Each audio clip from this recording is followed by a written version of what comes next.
Hi, everybody. It's Mr. Vallejo. Welcome to Marine Biology. Today, we'll be taking a look at the second half of the lecture that we covered last time. This is Aquarium Fish Husbandry. All righty. Before we get started, remember your assignment usually is to take Cornell notes. So if you will go ahead and set up your paper like this or use the electronic template that I gave you, you can take your notes and then turn them in later in your learning management system, whether that's Schoology or if you're listening and you use Canvas, you can turn that into your Canvas account for this assignment. All right, so here's some water quality checkpoints. When we're taking a look at aquarium or we're filling your aquaria up with water, it's important to check these variables. Here's 6 of them. The temperature is important because you are dealing with tropical fish and they have to be at a certain temperature. And oftentimes people have goldfish in little bowls, and maybe you got one from a carnival or something, and it dies off pretty suddenly. Usually it's one of 2 things. It's one that you change the water and you shouldn't have, or 2, it gets too cold. And so even if it seems like it's not cold to you, then you probably need a heater. Uh, it was even last year. Last year I took the goldfish home. Don't tell everybody, but last year I took the goldfish home at Christmas time, and I was thinking, oh, I forgot to bring a heater. I thought it'd be okay for a day, and I came back, and oh, a lot of my fish were dead the next day because I didn't have a heater. All right, another thing you gotta check is the pH. The pH of rainwater is actually a little more acidic than you would think. If you know something about pH from your chemistry class, you know that pH has a neutral value of 7, but if it's less than 7, that becomes more acidic. So like vinegar is very acidic, and it's like in the 2-3 range. And the battery acid is even more acidic. It's an acid, and it's like 1.5 or something. So you've got to check the water's pH occasionally to make sure it's within the proper range for your fish. I talked about this in the last lecture with ammonia. Ammonia is something you need to be sure to be aware of, and your filter will take care of that. But also, if you don't have a filter, if you only have 1 fish or just a few fish in a larger bowl, then the bacteria that live on the sides of the bowl, and if you have rocks, will take care of the nitrites and nitrates that the ammonia turns into. Speaking of nitrates, remember nitrates are the bad chemical. And so the ammonia is going to turn into nitrates, which are still bad. And then there's a bacterium actually that is going to change the nitrites into nitrates. And so last time I talked about nitrosomonas and nitrobacter, being the groups of bacteria that change the chemicals from ammonia to nitrites and then to nitrates. So look back on that previous lecture if you need to review that. Another thing is nitrates. Nitrates are not bad. They are good chemicals that plants need in order to live. But since you have a finite environment, a defined environment, if you're not careful, the amount of nitrates concentration of nitrates in your aquarium water may get to be too big. And so you're going to want to watch the level of nitrates as well. And then especially if you're using water from a municipal source, that is to say city water, you got to check for hardness. And if you commonly get crusty stuff on your shower head, or if you are washing your dishes in a dishwasher and they get really spotty all the time, that means your water's too hard. So we're going to add, when we're back in the room, and when we're back in the classroom and setting up fish tanks, we're going to add a chemical to help with the hardness. So that's water hardness. Okay, more comments about tank temperature. For the fish that you're going to have in a common tank, freshwater fish, your temperature needs to be 72 to 80, which is a little warmer. So when you touch even the glass from the aquarium, you're going to see that it feels warm to the touch. So 72 to 80. So you're going to need a heater. Marine tanks need to be cooled, and we won't have a marine tank when we first get back to the classroom until we make it. But the average temperature of a marine tank is going to be much lower. So instead of having a heater, you have to have a cooling unit. So that's the difference between freshwater and marine tank, just one of them. All right, this is what a heater looks like, and this one probably hangs on the back of an aquarium. But heaters should be 2 to 4 watts per gallon. Your typical size aquarium might be a 10-gallon aquarium. So if it's a 10-gallon aquarium, then you can probably figure out the maximum wattage for your heater is going to be 10 times 4. So you need a 40-watt heater to heat up your water. Another thing about your water is your water needs aeration. That means that you need to have oxygen bubbled into your fish tank. And we don't have oxygen sources, but we're going to take air and bubble it in, because the air around us is it's almost 80% oxygen anyway. 78% oxygen is the normal concentration of oxygen in the atmosphere. So we're going to bubble some air into your water. And the reason we need to do that is because the oxygen gets used up in the fish tank. And it's not just the animals that are breathing, but the plants are breathing too, and they need oxygen. I know you know that plants go through photosynthesis and they make oxygen, but in order to use the food that they make, that process is called respiration, just like it is for us.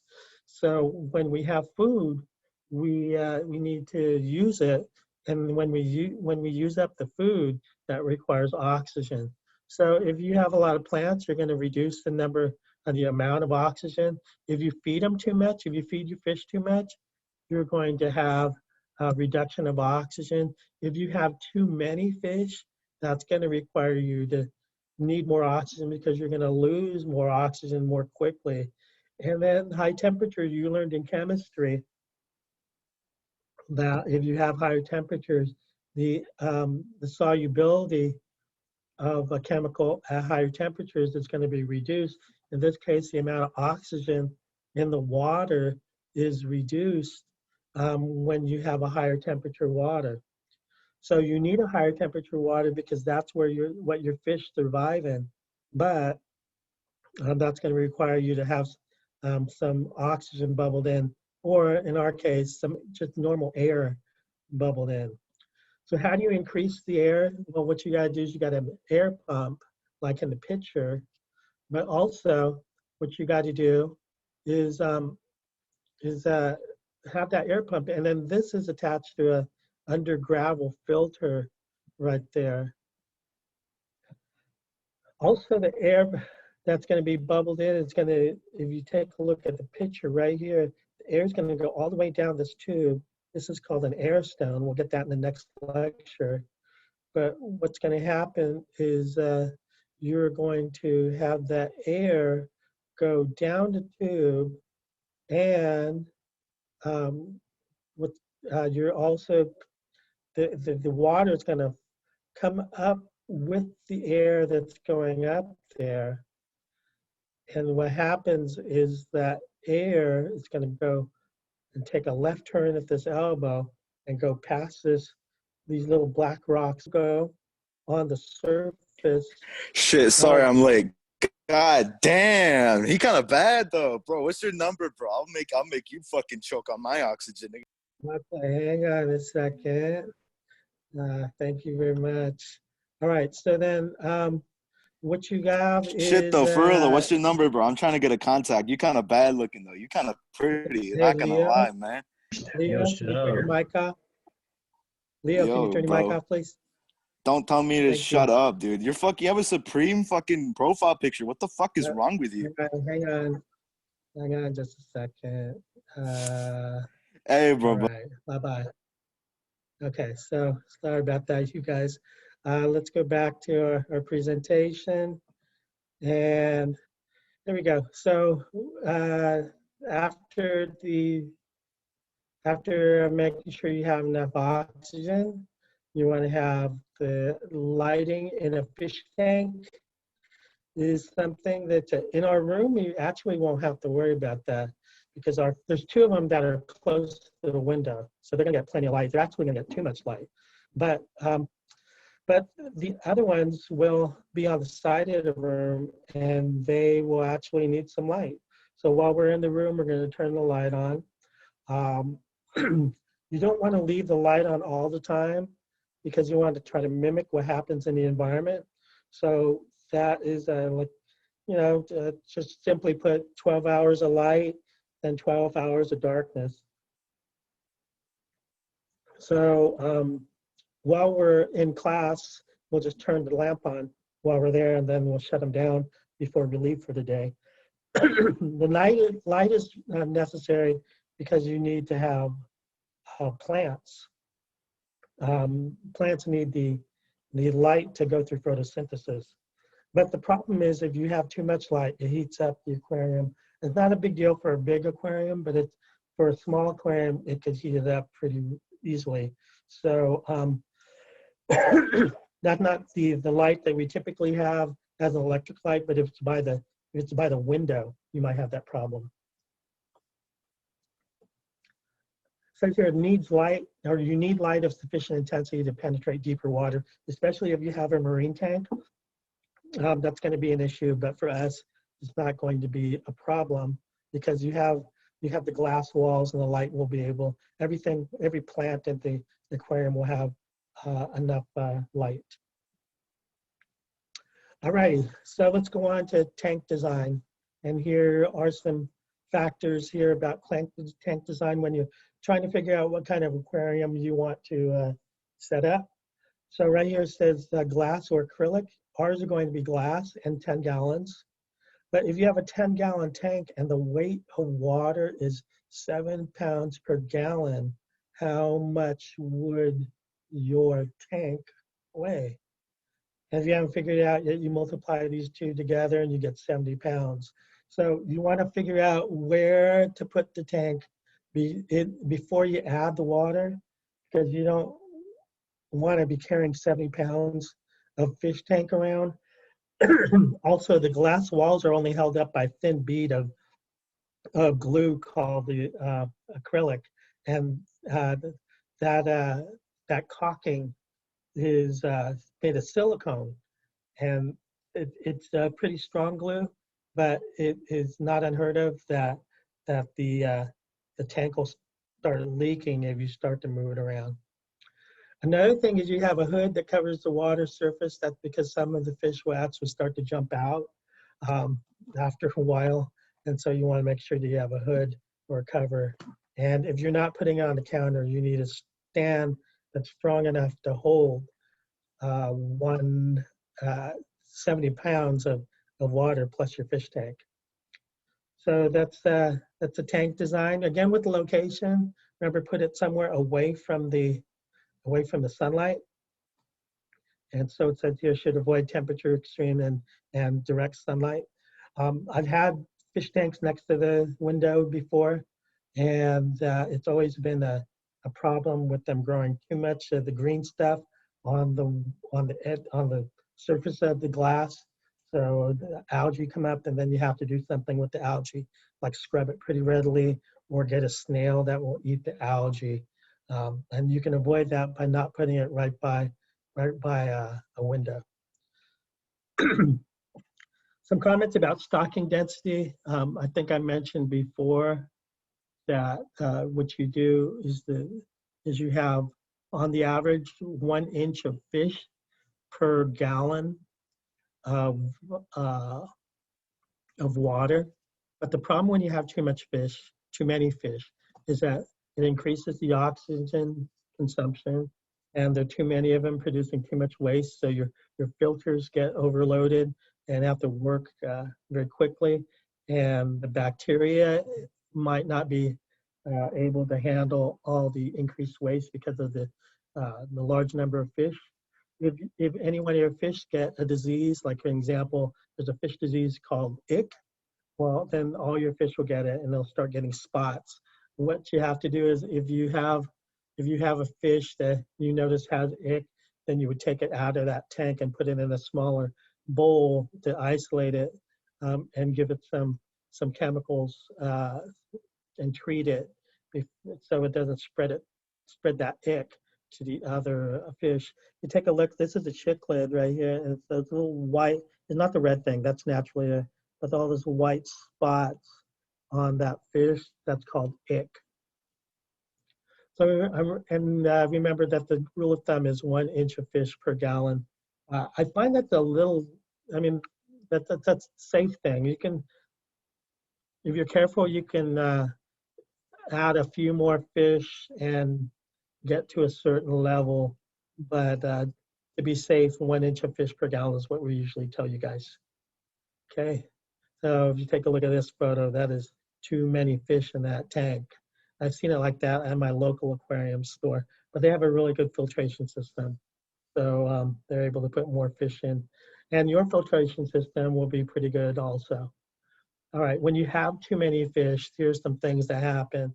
Your fish start jumping out of the tank, they start to eat each other, and that's not such a good thing for fish. So we want to try to minimize that stress that fish are gonna get.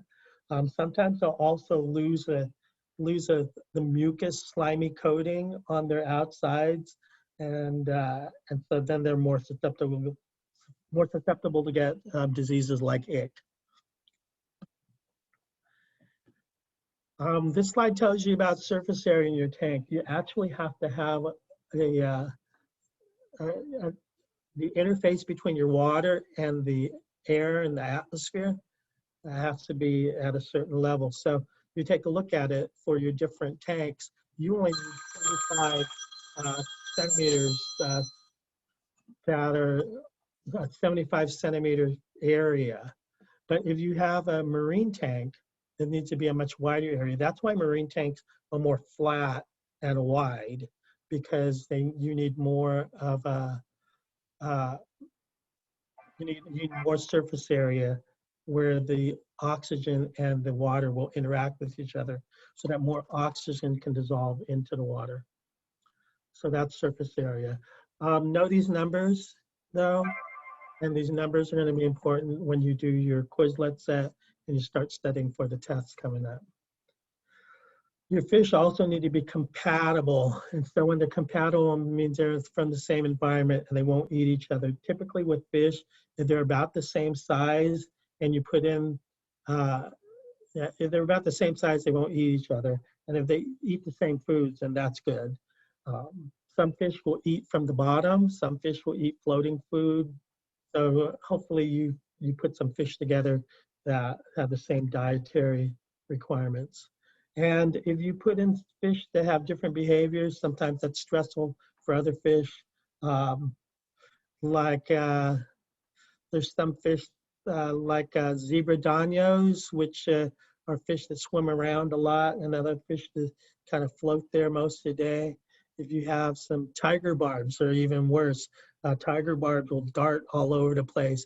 And you can have a tank that only has tiger barbs in it, but if you put tiger barbs in a fish tank that has a lot of different community fish, then those other fish that swim more slowly will freak out and they won't act the same way. So you got to make sure your fish are compatible before you put them together. So there's a nice compatible tank there. It has all kinds of different fish that live together in a similar environment. Okay, so that's it with part 2 of this talk. So if you have any questions, I'd love to hear them at this point, but I'm going to